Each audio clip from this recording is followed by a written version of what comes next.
રામ રામ સીતારામ, જય શ્રી કૃષ્ણ, જય માતાજી, જય ગોપાલ, જય સ્વામિનારાયણ, જય જલારામ, જય જીનેન્દ્ર, જય દ્વારકાધીશ અને મહાદેવ હર હર હર મહાદેવ. કેમ છો બધા? મોજમાં ને? તો વાંધો નહીં. આજે આપણે છીએ વડાલ સંદીપભાઈની વાડીએ. કદાચ આગલા વિડીયો જોઈને તમને આઈડિયા આવી જ ગયો હશે, પણ આજે આપણે સંદીપભાઈ સાથે વાત નથી કરવાની. આજે આપણે વાત કરવાની છે રેશમાબેન અને સેજલબેન સાથે. કેમ કે અહીંયા તમે જુઓ છો અલગ અલગ ઘણા બધા મધ રાખેલા છે, અને મધનો ફાયદો આપણા માટે શું છે, કે મધ આપણા માટે કેટલું ઉપયોગી છે, કે કેટલું ફાયદાકારક છે, એ વિશે આપણે વધારે જાણકારી લેવાની છે. તો એ માટે વધારે જાણકારી આપણે આપશે સેજલબેન. કેમ છો રેશમાબેન? મજામાં? મને એક તમારા ફાર્મની વિઝિટ કરીને ખૂબ જ આનંદ થયો છે. મને જાણવા મળ્યું કે તમારું આ રીતેનું અહીંયા ફાર્મ છે અને આટલી સરસ મધના વ્યવસાય સાથે તમે સંકળાયેલા છો.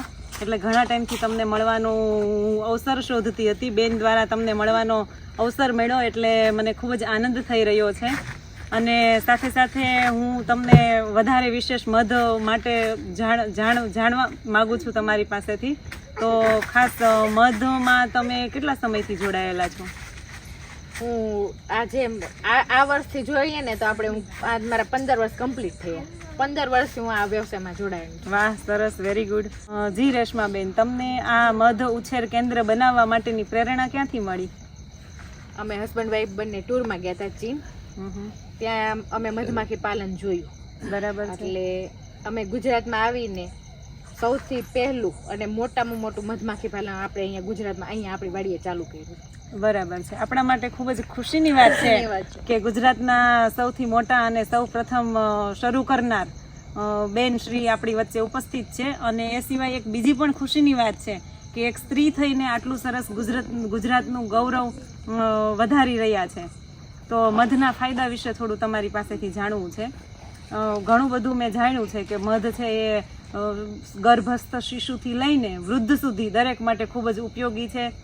તેમજ આપણે ક્રિકેટરો છે, એક્ટર્સ છે, એ લોકો પોતાના બોડી માટે, પોતાની સ્કિન માટે વારંવાર મધનો ઉપયોગ કરતા હોય છે રોજિંદા લાઈફમાં. એમની શરૂઆત ટૂથપેસ્ટથી નહીં પણ મધથી થાય છે.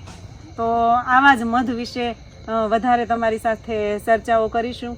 તો મધ છે એ પ્રેગ્નેન્ટ મહિલાને કઈ રીતે ઉપયોગી છે એના ગર્ભસ્થ શિશુ માટે?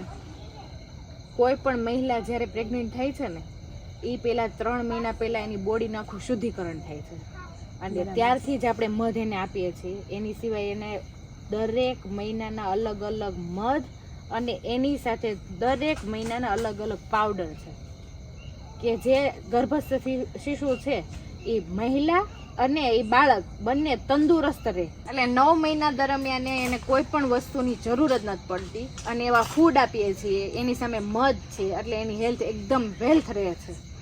જી પ્રજ્ઞાબેન, આના ઉપરથી આપણે એવું જાણી શકાય કે કોઈ પણ ફિમેલ પ્રેગ્નન્સીનું તમે વાત કરી કે 3 મહિના અગાઉ, એટલે એવું કહી શકાય કે પ્રેગ્નન્સીનું પ્લાનિંગ કરતા હોય એનાથી 3 મહિના અગાઉ એણે કોઈ પણ આ જે આખી સાયકલ છે મધની 9 મહિના દરમિયાનની, એના વિશે વ્યવસ્થિત જાણીને એનો ઉપયોગ કઈ રીતે કરવું એ દરેક પ્રેગ્નેન્ટ લક્ષાંક દંપતી છે એ લોકોએ અગાઉ જાણીને આનો ઉપયોગ કરે તો વધારે સારું. અને આ સિવાય મેં એક આયુર્વેદની અંદર વાંચન પણ કરેલું છે કે કોઈ પણ ફિમેલ છે એને જ્યારે પ્રેગ્નન્સી રાખવાની પ્લાનિંગ ચાલતું હોય ત્યારે 3 મહિના અગાઉ એમણે ફોલિક એસિડ લેવાનું હોય, આયર્ન. જે આયર્નનો ભરપૂર સ્ત્રોત મધની અંદર છે, લોહ તત્વ સારા એવા પ્રમાણમાં મળી રહે છે. એટલે એ રીતે પણ ખૂબ જ ઉપયોગી છે કે અગાઉ 3 મહિનાથી શરૂઆત કરે તો એના પોતાનું બોડી એટલું ડેવલપ થઈ જાય છે કે અંદર રહેલા ગર્ભને સારા એવા પ્રમાણમાં લોહ તત્વ અને આયર્ન મળી રહે. એટલા માટે આપણે દર્શક મિત્રોને પણ કહીશું કે જે કોઈ પ્લાનિંગ કરતા હોય એ 3 મહિના અગાઉથી જ તે આ રીતેનું આખું સિસ્ટેમિકલ પ્લાન શરૂ કરે. આ સિવાય એક ગર્ભનું બાળક છે, બરાબર, એ બાળકનું અવતરણ થઈ જાય છે આ પૃથ્વી ઉપર. પછીથી 6 મહિના સુધી મોસ્ટલી કોઈ અન્ય વસ્તુ નથી આપતા. તો 6 મહિને આપણે અન્નપ્રાશન કરાવીએ છીએ. અન્નપ્રાશન કરાવ્યા બાદ મધ કઈ રીતે એને કેટલી ક્વોન્ટિટીમાં અને કઈ રીતે શરૂ કરવાનું હોય છે બાળકને? જ્યારે માના ગર્ભમાં જ્યારે બાળક છે ને ત્યાં સુધી એને મધ આપે જ છે, પણ જેવો એનો જન્મ થાય ને એટલે હરેક મા બાપે એને ગળથૂથીમાં મધ આપ્યું હોય છે, બરાબર. એટલે ગળથૂથી પહેલા પીવડાવવાનો આપણે રિવાજ હતો, પણ એમાં ગોળનું પાણી પીવડાવતા. અને ત્યાં હવે મધ સાચું મળતું નથી એટલે હવે ડોક્ટર તો ના જ પાડી દે છે. એટલે એને મધ જો મળી જાય ને જન્મતાની સાથે જ તો એના લાઈફની 50% બીમારી એમ જ ખતમ થઈ જાય.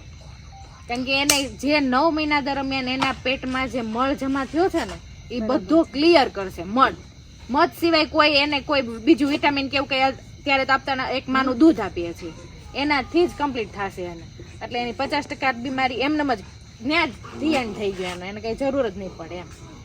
એટલે ત્યારથી જે બાળક મધ આપે છે અને મધ ખાય છે સોરી એ બધા જેટલા બાળક મધ ખાય છે ને એની હેલ્થ એકદમ સોલિડ જ રહે છે.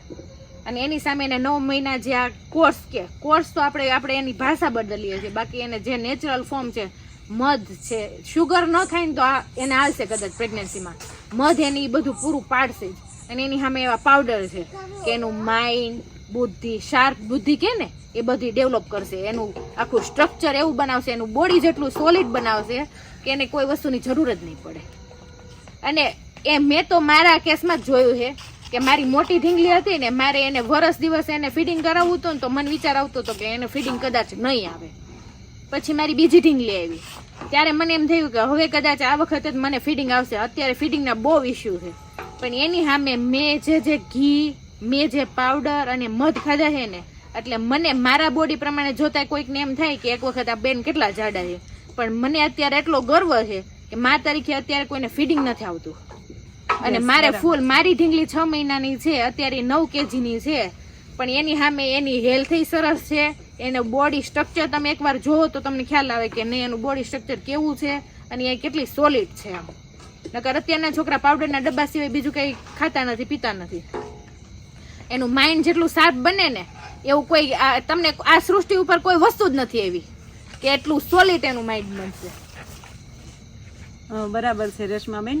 તો કદાચ કોઈ દર્શક મિત્રો આ વિડીયો જોઈ રહ્યા હોય અને પ્રેગ્નન્સી દરમિયાન કેવું પાલન કરવું કઈ રીતેનું આખું પ્લાનિંગ કરવું એના માટેની એને તમારી પાસેથી કંઈ માહિતી લેવી હોય તો તમારા કોન્ટેક્ટનો ઉપયોગ કરી શકે. હા અને કદાચ એને 9 મહિના દરમિયાન કદાચ જેની પ્રેગ્નન્સી અડધે પહોંચી છે એ પણ લઈ શકે છે અને 9 મહિના દરમિયાન જેનું બાળક આવી ગયું છે એ પણ લઈ શકે છે. એવું નથી કે 9 મહિના દરમિયાન અમે ભૂલચૂક થઈ ગઈ છે હવે બાળકનું શું થશે એમ. કે જે બાળકો અત્યારે નોર્મલ છે કે એને વધારે હેલ્થમાં એ બહુ સરસ નથી એ પણ લઈ શકશે. બરાબર છે. હવે એક ખાસ ક્વેશ્ચન એવો હતો કે સ્કૂલમાં ભણતા બાળકો જેનું સ્કૂલિંગ શરૂ થઈ ગયું છે એ સ્કૂલમાં ભણતા બાળકોને મધ કઈ રીતે ઉપયોગી થઈ શકે? એને લંચમાં આપો.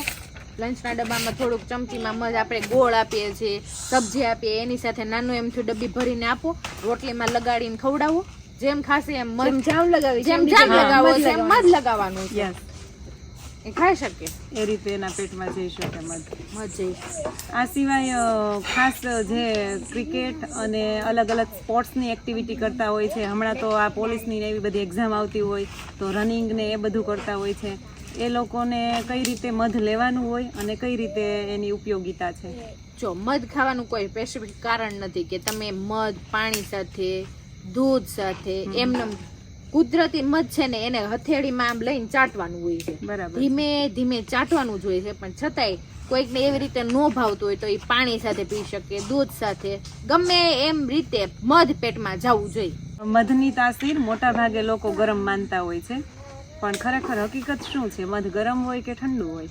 નહીં કોઈ પણ વ્યક્તિ બાળક તો જન્મની સાથે આપણને ખબર જ નથી કે આની પ્રકૃતિ કેવી ઠંડી છે ગરમ છે આપણને ખબર જ નથી પણ કોઈ પણ મોટું નાનું કોઈ પણ મધ લેશે ને મધનું કામ એક જ વસ્તુ કે એ તમારી બોડીમાં જશે અને બોડી તમારી ગરમ છે તો એ ઠંડુ થશે એ પ્રમાણે એનું સેટ જ કરશે અને ગરમ હશે તો ઠંડી થશે ઠંડી હશે તો ગરમ કરશે એ એની જાતે સેટ થાય. તમારે કંઈ નથી કરવાનું કે આ ગરમ છે ને ઠંડુ છે એ તમને ખબર જ નથી એમ.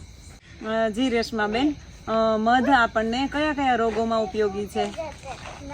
મધ જૂની શરદી ઉધરસ કફ જૂનો કફ કોઈ આંખોના રોગો ચામડીના રોગો જૂની કબજિયાત અને આંતરડાના રોગો પછી કેન્સર અને કેન્સર પાછા ખુલી ગયા હોય ને એ કેન્સરને પેક કરવામાં મધ કામ આવે છે. એમ અલગ અલગ બધાય રોગોમાં મધ અલગ અલગ પ્રકારના ફૂલના મધ અલગ અલગ કામ આવે છે. ખરેખર રેશમાબેન ખૂબ જ સરસ માહિતી આપી. મધ વિશે વાત કરવા બેસીએ તો સવાર પડે છતાંય તે વાત પૂરી ન થાય. એટલા અગણિત ફાયદા અને અલગ અલગ એના ઉપયોગો છે. ઘણી બધી વાતો આગળ પણ આપણે મળતા રહેશું અને કરતા રહેશું. પણ મને ક્યારનો પ્રશ્ન થાય છે કે આ પહેલી બોટલમાં શું છે એના વિશે જાણવું છે મારે. આ પહેલી બોટલ છે ને એ પોલન બોલ છે. પોલન બોલ છે. ઓકે. અને આ છે ને નાના બાળકો માટે બહુ જ ઉપયોગી છે. એનું માઇન્ડ શાર્પ બનાવે છે, માઇન્ડ માટે છે. અને એકદમ એનું બોડી સ્ટ્રક્ચર છે એનાથી લઈ અને પ્રોટીનનો સ્ત્રોત છે. આ પ્રોટીનની માત્રા જેને ઘટતી હોય ને, ખેલાડીઓ, ક્રિકેટર પ્રોટીન પાવડર આપે જીમમાં, હા બરાબર છે. એની જગ્યાએ આ લઈ શકાય છે. વધારે શ્રમ કરતા હોય કે હા, એ એ બધા રીતેનું લઈ કાર્ય હોય એમાં લઈ શકાય ને ખાસ પ્રેગ્નેન્ટ વુમનને પણ આપવામાં આવતું હશે. એની આપી. ઓકે, સરસ. અને બીજા બધા મધ તમે જે ગોઠવેલા છે એમાં કોઈ સ્પેસિફિક શું છે? અલગ અલગ કલરના છે.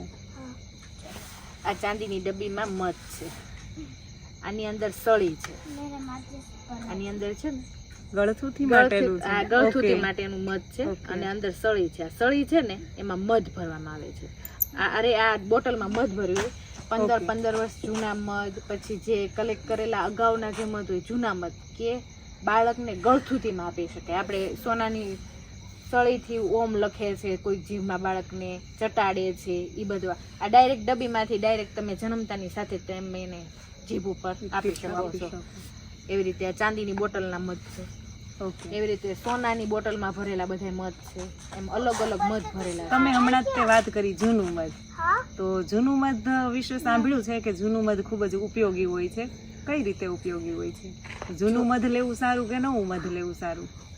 જેટલું જૂનું મધ લે ને એટલું વધારે સારું, કારણ કે એના ગુણધર્મ ચેન્જ થાય છે. હરરોજ હરેક સેકન્ડ એના ગુણધર્મ ચેન્જ થાય છે.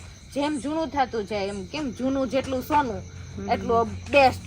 એની જેમ મધ અને ઘી એ બે વસ્તુ એવી છે, જેટલું જૂનું એટલું બેસ્ટ. સોનું. હા, એટલું સોનું.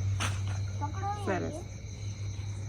આ સિવાય તમે તમારી રીતે કાંઈ અમને અલગથી માહિતી આપવા માંગતા હોય મધ વિશે તો અમને જણાવો.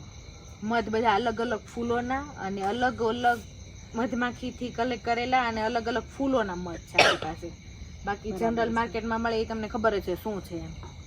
મેં અગાઉ પણ તમારું મધ યુઝ કરેલું છે. હું 3 વર્ષથી તમારું મધ યુઝ કરું છું, એટલે ક્વોલિટીની ને એની દ્રષ્ટિએ તો મને ખબર છે કે બેસ્ટ છે. પણ છતાંય તે એના વિશે કંઈ તમે કહેવા માંગો છો?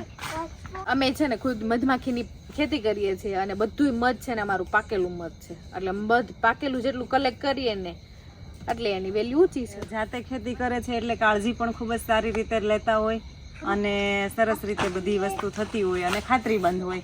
અને મેં અગાઉ વાત કરી એ રીતે હું યુઝ કરું છું એટલે મને ખ્યાલ છે. ક્વોલિટી માટે તો એકદમ નિશંક બહુ સારી પ્રોડક્ટ આવે છે.